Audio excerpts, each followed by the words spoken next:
give you the treasures and riches stored in secret places. Magandang buhay mga katiyats. Welcome back sa ating treasure marker analysis. At meron tayong natanggap dito. Merong magandang marker dito at pwedeng merong treasures sa likod ng bato na ito. Bago tayo magpatuloy sa ating analysis, shout out muna sa ating mga giliw na subscribers.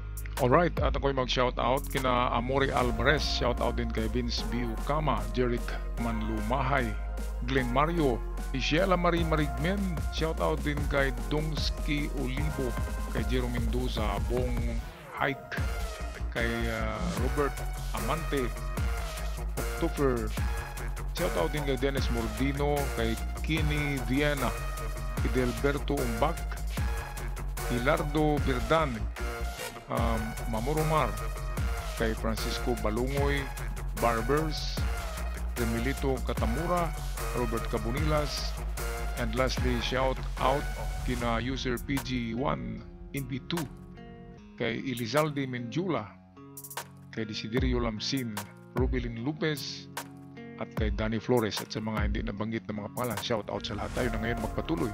Magandang buhay mga katiyats. Ito yung mga markers na padala sa atin sa Facebook ng Umamori. At merong ito, magandang marker yan. Hindi lang bilog na bato, kundi egg shape pa siya. And of course, merong marka. Ito rin, pointer yan. Ito hindi tayo tiyak kung man-made o nature, pero siya ay nag-signifies pa rin ng box at direksyon. Okay, puntahan natin ang isa pa. Ito ay trail marker, so ibig sabihin ito ay punta ka sa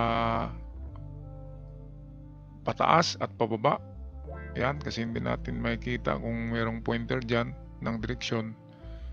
Kaya yan, hanggang 10 meters check sa unahan, check din dito sa baba 10 meters, at para makasigurado palibot 10 meters din. Ngayon kung makita nyo ito sa 10 meters galing doon, ito na yung pinaka final. At kung itong pointer din dito, ito pointer kasi ito, kapag doon ito nagtuturo, ito yung arrow niya, nagaganyan yan, manipis dito.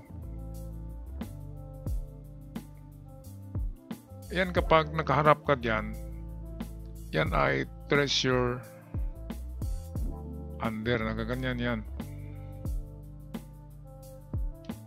Yan, so lahat ng T na marka, lagyan man yan ng kung ano-ano, under pa rin yan. At kung nakahiga yan, under kung nakatayo siya. Pero kung nakahiga siya, nakaganyan, nakahiga na T, so pointer siya ng direksyon. Ang direksyon katulad dito ay papunta rito. Kaya dito, klarong-klaro, nilagyan pa ng arrow sa unahan. So dito yan. At kung ang tinuturo niya na pointer ay ito pa rin, well, jackpot na yan kung ito ang tinuturo. Kasi ito yung nagsasabi ng treasure at the back. Ito. Yan, nagaganyan. At ito, importante ito. Itong dito, hindi natin ito tiyak. Parang lang, natural lang. Pero itong isa, malalim to na butas. Ayan. Ngayon, papunta yan sa likod.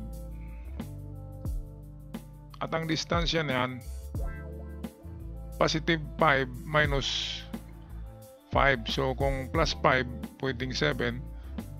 Minus 5, ang 5 ay minus, sabihin natin minus 1 or 2, lalabas 3 meters.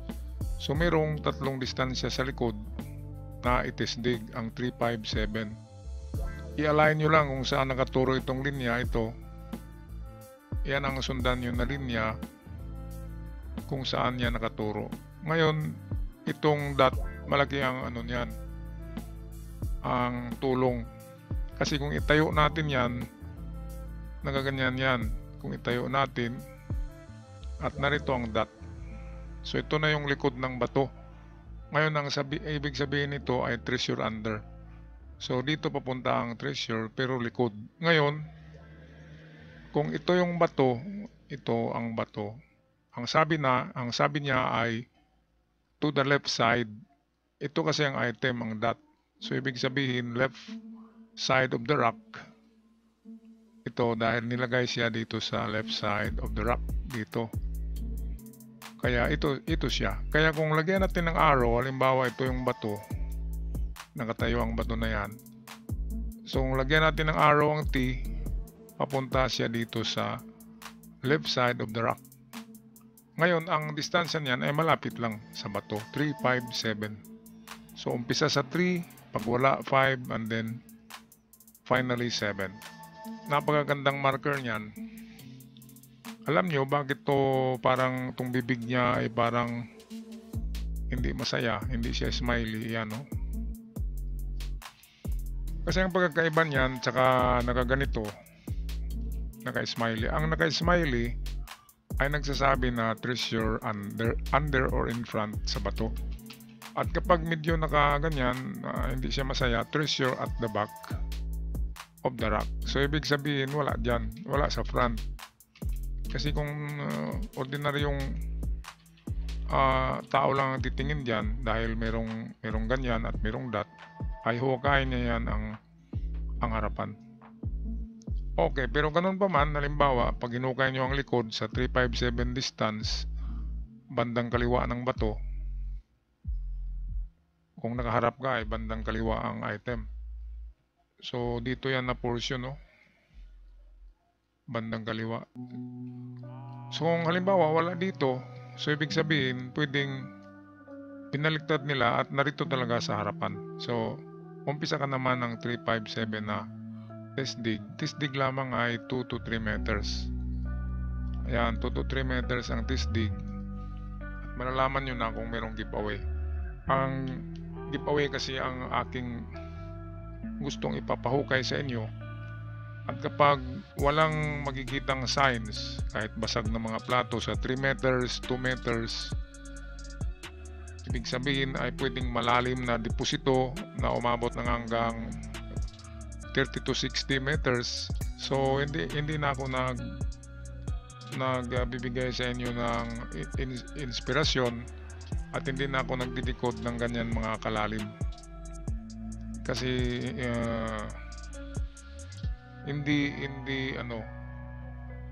hindi palaging successful ang mga hukay na malalim. Kaya dito lang tayo sa mababaw. Okay, ang aking sa inyo na mga lalim, ang test dig ay 2 to 3 meters. So ang item mag-umpisa yan sa 4 hanggang 7 meters. Diyan lang tayo hanggang diyan lang tayo sa 7. Pero kapag pagdating sa 7, meron na naman kayong nakitang malapad na simento na may marka, nakakaiba, ay patuloy pa kayo. Pero kung wala na, huwag na magpatuloy. 7 lang talaga ang mga giveaways. Hanggang 7 lang tayo. Okay, at paglalampas pa tayo dyan, nalalim ang 7 meters, hindi na giveaways ang hinahanap natin. Mga big dipo na mahirap, mapanganib, at magastos sa pera. Kasi gagawa na tayo ng mga timber sa ating tunnel, while sa mababaw ng mga hukay, hindi kailangan ng timber. At hindi rin kailangan ng water pump. Marami nang nadisgrasya sa atin bago lang itong mga panahon lang na ito.